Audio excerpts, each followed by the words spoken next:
Nebraska football has had a busy couple of hours. The Huskers head coach Matt Rhule just met with the media, and he disclosed some big-time spring practice nuggets. So in today's video, I'm going to reveal what those are, an update around the depth chart, joint practices in the near future, breakout players, running back concerns, and so much more. I'm going to dive into all of it. And then I'm going to give you an update around the Huskers Pro Day today, how everybody performed, and also we got to see Dylan and Raiola, so I'm going to give you the pros from what I saw and then some cons on his pro day performance. So really quick, jam-packed video. Hit that like button if you're fired up. And also, if you support what I'm doing here and you're a die-hard Husker football fan, please hit that subscribe button. This is the only channel on YouTube where you're going to get daily Husker football content, spring ball updates over the next couple months, and so much more. So please join this family. Hit that subscribe button. Thank you so much.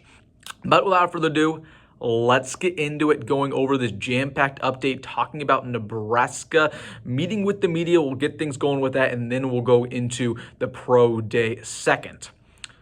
Let's start things off with what Matt Rhule had to say because, oh my goodness, it was jam-packed. Again, spring ball just got started yesterday. Nebraska had their second practice today. And the first thing that I thought was really interesting, he talked about joint practices a little bit. Of course, we talked about this in last week's video that I think Matt Rhule will be very interested in doing a joint practice in the near future, not necessarily this year, but in 2026, 2027. And Matt Rhule confirmed just that today. He was asked about joint practices and whether or not he would do them. And he said if that was passed and the NCAA would allow it, he would absolutely look into it. He said that there are a lot of pros. Of course, he did it in the NFL. And he said that one of the best benefits of those joint practices is that you can truly evaluate guys. So I told you guys, I know a lot of you guys don't want joint practices. You think there's a lot of cons. I'm telling you, there are a lot more pros than there are cons. And if this does get passed, which I believe it will because we're going toward an NFL model in college football, Nebraska is going to be one of the first teams to implement it. So I would not be shocked in 2026, 2027 if Nebraska does have joint practices, but Matt Rhule basically said the exact same thing, that he would look into it,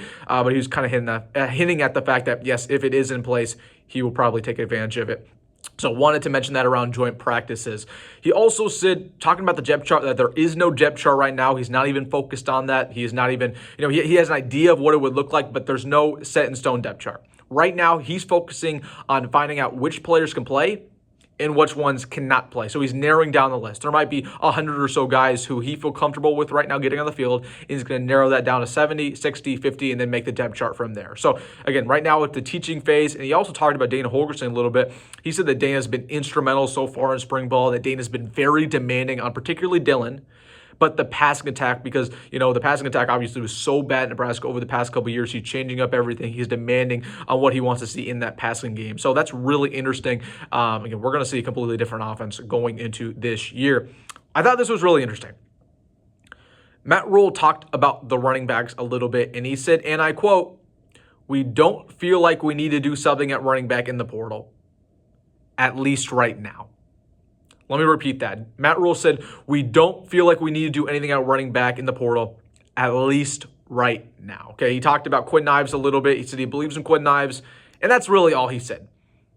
He didn't rave about Quinn Ives. He just said he believed in him. So just you can think whatever you want to think about that. I have my opinions. He raved about Mekhi Nelson a lot more than he did about Quinn Ives. Mekhi Nelson was going to play last year, and then kind of something happened right at the very end. He said that he's fast, competitive, he can catch, he can block. So he raved about Mekhi Nelson. This is what we've been talking about over the past couple weeks on the channel, is that I think Mekhi Nelson might have a better chance to play than Quinn Ives. And then he said Jamarian Parker's been, playing really, really well, that he's up to 190 right now. He got on campus and he was 175. So he's looking good, but it's all about him continuing to develop. So again, he talked about right now they feel good, but at least right now they don't feel like they need to get a running back. He did not close the door. He did not say, no, we're not going to get a running back to the portal. So I still expect them to take a running back when the portal opens up in about a month. He also emphasized that, the running back, if we were to get one, needs to catch and block, because in this Dana Holgorsen offense, we're not going to be run down people's throats anymore. Okay, it's going to be kind of an air raid. It sounds more and more like that every single day. These running backs are going to have to learn how to run routes, block at a high level, catch the football at a high level. So very interesting nugget there. Last thing that Matt Rhule mentioned, he didn't really go into a bunch of nuggets, but this is something that I really thought was interesting. He name dropped a couple players. And when he specifically name dropped players, he'll tell you a little bit, right? Grant Brix and Presnoa. This is the third time this offseason he's name dropped both of those guys on the offensive line. And he said that their bodies look really, really good, that, they waited their turn. They're going to be in line to potentially get on that 2 deep, if not start. So, again, whenever he name drops the young offensive lineman, it's those two. just take that for what it's worth. Both those guys are guards. Graham Bricks can play a little bit of tackle, but I believe his future is at guard. He said that Malcolm Hartzog this year, we've been wondering what his role is going to be. He likes him at nickel corner along with free safety, so he's going to be kind of that field corner. I like him at nickel, probably the best out of all those options, but again, he'll be pretty much a safety for the Huskers again this year. Deshaun Singleton is not set in stone at strong safety, according to Matt Rhule. They're going to try to move him around, whether that's in the box, whether that's at strong, what could be at rover. I could see that for Deshaun Singleton, but they said that they're going to continue to move him around. He's not set in stone at one spot necessarily. And then he talked a little bit about the defensive line. He said that while we're replacing a lot of guys in the D-line, he feels really confident about it, continuing to take a jump forward. He says that, Riley Van Pablo is going to take a jump. He specifically name-dropped him. Elijah Judy, he's going to be a veteran leader, and even guys like Williams Nwaneri has a lot of expectations for. So those are pretty much the nuggets that Matt Rhule dropped. We also heard from 2 players today, and you guys know how I feel about the player interviews. I think you can sometimes learn a lot more nuggets from the players because they're not as media trained. So they'll tell you something that maybe we shouldn't know. So first off, Emmett Johnson talked with the media. He name-dropped one player, true freshman. I want you to guess who it is. I'll give you a second. The one player that he name-dropped at wide receiver, true freshman, is Cortez Mills. Let's say Cortez Mills ball now.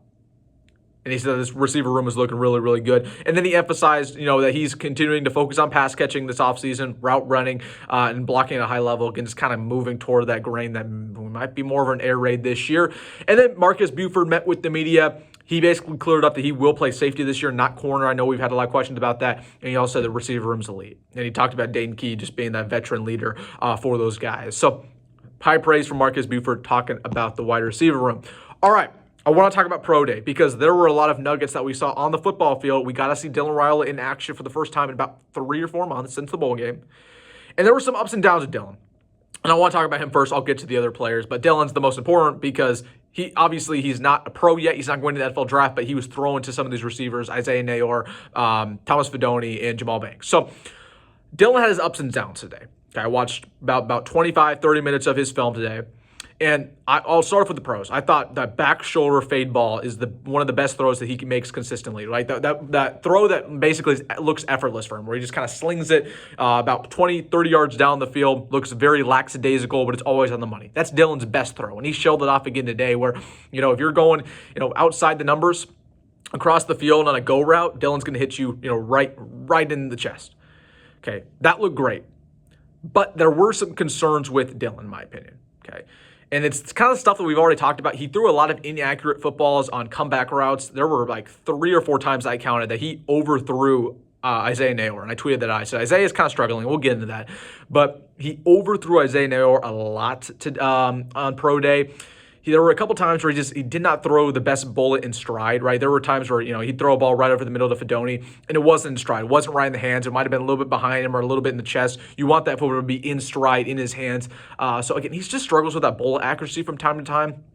I was surprised with his overthrows. That was something I was like, oh, that's not something I would expect from him, just overthrow those comeback routes. But other than that, I thought he looked okay. But interesting to see Dylan Raiola in action for the first time in 3 months. Just wasn't incredibly impressed, but he was okay. But again, that deep ball looked improved. I will say that. And we'll talk a little bit more about Dylan, what I'm hearing from him in spring ball later this week. So that was Dylan, pros and cons. Obviously, just him throwing footballs and obviously not evaluating a defense.